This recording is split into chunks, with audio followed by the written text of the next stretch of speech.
Hello students, this is Ritu Sharma. Welcome back to my YouTube channel Edu Flight. इस video में हम लोग बात करेंगे कि जब आपकी कट ऑफ आती है और आपका किसी कट ऑफ में इनकेस एडमिशन भी हो जाता है तो उस केस में भी आपको किन किन बातों का ध्यान रखना होता है, या कट ऑफ आते ही आपको क्या क्या चीज़ें पता होनी चाहिए। तो सारी चीज़ें मैं क्लियर करूँगी यहाँ पे। जो यहाँ पे मैंने लिखा भी है कि यहाँ पे हम ये भी बात करेंगे कि अगर आपका एक बार एडमिशन हो जाता है DU में तो क्या आप कॉलेज चेंज कर सकते हैं अपना, इनकेस आपका किसी और कट ऑफ में भी नाम आ जाता है तो प्लीज़ इस वीडियो को आपको पूरा देखना है और इस वीडियो को आपको अपने फ्रेंड्स के साथ ज़्यादा से ज़्यादा शेयर करना है ताकि सभी को ये बातें पता चल सके। And the important thing is, अगर आप मेरे चैनल पे न्यू हैं तो please do subscribe and press the bell icon, ताकि आगे भी आपके लिए मैं ऐसी हेल्पफुल वीडियोज़ लेके आती रहूँ और उसकी नोटिफिकेशन आपको मिलती रहे। ओके, तो यहाँ पे शुरू करते हैं हम लोग। देखो, यहाँ पे UG और PG दोनों की ही एडमिशन की बात करेंगे हम लोग, कॉलेज चेंज करने से रिलेटेड। लेकिन सबसे पहले UG की बात करते हैं, ठीक है।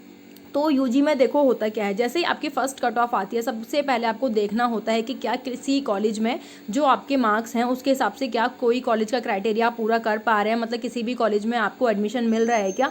अगर ऐसा हो रहा है तो सबसे पहला काम आपको यही करना है कि आपको सबसे पहले वहाँ पर जाके एडमिशन ले लेना है। किसी भी कॉलेज में आपको एडमिशन मिल रहा है तो आप ले लो, क्योंकि ऐसा भी होता है कि बाद में जब सेकेंड कट ऑफ आएगी तो हो सकता है जो आपका कोर्स है उसकी सीट्स ही ना बचे, है ना। क्योंकि फर्स्ट कट ऑफ में ही अगर सारी सीट्स फुल हो जाएंगी तो सेकंड कट ऑफ आएगी ही नहीं उस कोर्स से रिलेटेड। सेकंड कट ऑफ तो आएगी लेकिन हो सकता है आपके कोर्स की ना आए किसी भी कॉलेज से रिलेटेड, ठीक है। बेसिकली होता क्या है, किसी भी कॉलेज की अगर फर्स्ट कट ऑफ आती है तो सेकंड कट ऑफ ऑब्वियसली उससे डाउन ही जाती है, लेकिन ये डिपेंड तब करता है जब आपके कोर्स की कोई सीट्स वहाँ पे बची हुई है तो ही उससे रिलेटेड सेकंड कट ऑफ आती है, राइट। इतनी बात समझ में आ रही है। तो किसी भी कट ऑफ में आपका अगर क्राइटेरिया फुलफिल हो जाता है तो सबसे पहले जाके आपको एडमिशन ही लेना है उस कॉलेज में, ओके। चाहे फिर वो फर्स्ट कट ऑफ में हो, सेकंड कट ऑफ में, थर्ड कट ऑफ में हो या फोर्थ कट ऑफ में हो। अब बात ये आती है यहाँ पे, इसको हम समझते हैं इस तरीके से। देखो कि सपोज़ आपके मार्क्स जो हैं वो 95% आए, ठीक है। कितने मार्क्स आए आपके? 95% आए। अब जो फर्स्ट कट ऑफ आई, सपोज़ कोई कॉलेज है A, ठीक है। इसकी जो फर्स्ट कट ऑफ आई, इसकी जो फर्स्ट कट ऑफ है उसमें जो क्राइटेरिया है आपका ये है 94.25, ठीक है। अब आपके मार्क्स कितने हैं? 95% है, यानी कि आप इस कॉलेज में जाके एडमिशन ले सकते हैं, ठीक है। लेकिन आप जिस कॉलेज में, सपोज इससे भी अच्छा कोई कॉलेज है उसमें आप एडमिशन लेना चाहते थे, लेकिन अभी सपोज जो B कॉलेज है उसकी जो कट ऑफ थी वो सपोज 96% गई थी। कितनी गई थी? 96% गई हुई थी, ठीक है। तो अगर आप इसमें एडमिशन लेना भी चाहते हो तो आप इसमें एडमिशन नहीं ले सकते, आपको किसमें एडमिशन लेना पड़ेगा? इसी में लेना पड़ेगा। अब आप ये वेट थोड़ी ना करोगे कि सेकंड में इसकी कट ऑफ डाउन आ जाएगी तब मैं इसमें एडमिशन ले लूँगा। नहीं, जिस भी कॉलेज में एडमिशन मिल रहा है ना पहले तो उसमें एडमिशन ले लो, क्योंकि ज़रूरी नहीं है कि जिस कॉलेज में आप एडमिशन लेना चाहते हैं उसकी कट ऑफ जब डाउन आएगी तो वहाँ पर आपकी सीट्स वैकेंट बचेंगी ही यहाँ पर, ठीक है। तो ये चीज़ समझ लिया आपने यहाँ पर। तो जैसे ही आपका किसी भी कट ऑफ में क्राइटेरिया पूरा होता है सबसे पहले हमने एडमिशन ले लिया। अब मैं ये समझाना चाह रही हूँ आपको कि आपके मार्क्स तो 95% है, इसमें तो कोई चेंज हो ही नहीं सकता, हम इसमें कोई चेंज कर ही नहीं सकते, ठीक है। लेकिन आप चाहते थे कि यार इसमें नहीं, A में नहीं, मेरा एडमिशन ना B में होना चाहिए था। ऐसा होता है ना कभी कभी, हमारा पहले से ही होता है कि मुझे किस कॉलेज में एडमिशन लेना है, ठीक है।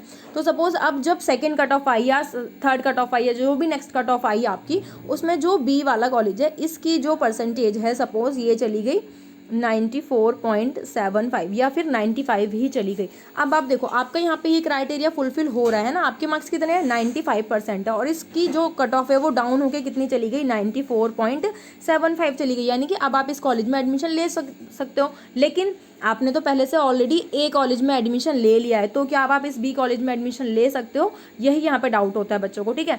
तो यहाँ पे होता क्या है कि यस बिल्कुल आप एडमिशन ले सकते हो, लेकिन आपको ना उसमें से कॉलेज A में से अपना एडमिशन कैंसिल कराना होता है, ठीक है। तो ये नहीं है कि पहले आप यहाँ से कैंसिल कराओ लोगे एडमिशन, नहीं, पहले जाके आप B कॉलेज में एडमिशन लोगे अपना। क्या करोगे? आप B कॉलेज में जाके एडमिशन लोगे, यहाँ पे सारी फॉर्मेलिटीज़ पूरी करोगे, फिर जाके आप कॉलेज A में से अपना एडमिशन कैंसिल कराओगे, ठीक है। तो ऐसा नहीं है कि बस जल्दी जल्दी में कुछ भी कर लिया, या हम वेट कर रहे हैं कि जब हमारा विजिटिंग कॉलेज जो है उसमें कट ऑफ आ जाएगी तब हम जाके एडमिशन लेंगे। तो बेटर यही होता है कि किसी भी कट ऑफ में आपका क्राइटेरिया पूरा हो जाता है, पहले अपने मन चाहे कॉलेज में एडमिशन ले लो। उसके बाद अगर आपका in case third cut off में, फोर्थ कट ऑफ में, फिफ्थ कट ऑफ में इन केस आपकी कोर्स की सीट बची हुई है, अगर उसमें आपका नंबर आ जाता है, क्योंकि कट ऑफ डाउन होती चली जाती है धीरे धीरे, कभी कभी नहीं भी होती, बहुत थोड़ा थोड़ा डाउन होकर जाती है, ठीक है। तो आप उस कॉलेज में एडमिशन ले सकते हैं, ठीक है। तो ये थी छोटी सी इन्फॉर्मेशन जो आपको पता होनी चाहिए थी।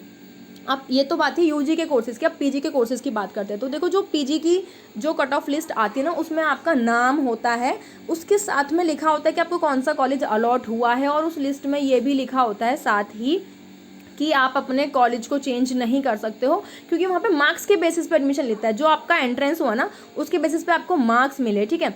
उसके बाद वो जो मार्क्स के हिसाब से वो कॉलेज अलॉट किए जाते हैं। इन केस आपका फर्स्ट कट ऑफ में किसी कॉलेज में एडमिशन हुआ है, ठीक है, तो ऐसा नहीं है कि जब सेकंड कट ऑफ आएगी तो वहाँ पे आपको मार्क्स दिए होते हैं कि इस कट ऑफ में आप इस कॉलेज में एडमिशन ले सकते हैं। ऐसा नहीं होता। वहाँ पे होता क्या है एक्चुअली कि जो भी फर्स्ट कट ऑफ आती है उसमें आपका यहाँ पे नाम लिखा होता है, उसके बाद यहाँ पे आपका सामने कॉलेज का नाम लिखा होता है जब आपकी एडमिशन की लिस्ट आती है, ठीक है, पीजी की। तो आपको इसी कॉलेज में जाके एडमिशन लेना होता है, और उसमें क्लियरली लिखा होता है कि आप अपना कॉलेज चेंज नहीं करा सकते हो, आपको इसी कॉलेज में पढ़ना होगा, ठीक है। तो यहाँ पे आप ये डाउट मत रखना कि आपका कॉलेज जो है चेंज हो जाएगा पीजी में। ये अब तक का क्राइटेरिया जो मैं बता रही हूँ, अगर आगे ये लोग रूल्स में कुछ चेंज करते हैं तो वो एक अलग डिस्कशन हो जाता है वहाँ पे।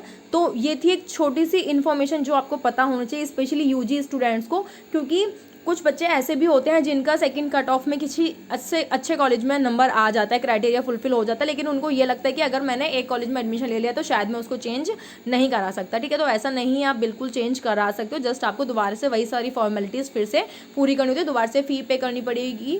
आप बस फिर फर्स्ट वाले कॉलेज में जाके एप्लीकेशन डाल दो कि मुझे यहाँ से अपना एप्लीकेशन जो एडमिशन है वो कैंसिल कराना है, फिर आपको वो पूरा प्रोसीजर बता देते हैं कि किस तरीके से क्या करना है। उसमें कोई टेंशन नहीं है। जब ऐसा होगा तो आपको धीरे धीरे ऑटोमेटिकली चीज़ें सारी पता चली जाएंगी। तो आई होप ये इन्फॉर्मेशन बहुत हेल्पफुल रहेगी आप लोगों के लिए। तो प्लीज़ इस वीडियो को ज़्यादा से ज़्यादा शेयर करना है। आपको इससे पहले कट ऑफ कैसे देखते हैं मैं ये वीडियो बना चुकी हूँ। आपकी कट ऑफ का शेड्यूल क्या है ये पूरा मैं बता चुकी हूँ एक वीडियो में, तो वो दोनों वीडियो का लिंक आपको भी इस वीडियो के एंड में मिल जाएगा। और अगर आपने अभी तक भी चैनल सब्सक्राइब नहीं किया है तो please do subscribe and press the bell icon. मिलते हैं नेक्स्ट वीडियो में, तब तक के लिए take care, bye bye, all the best.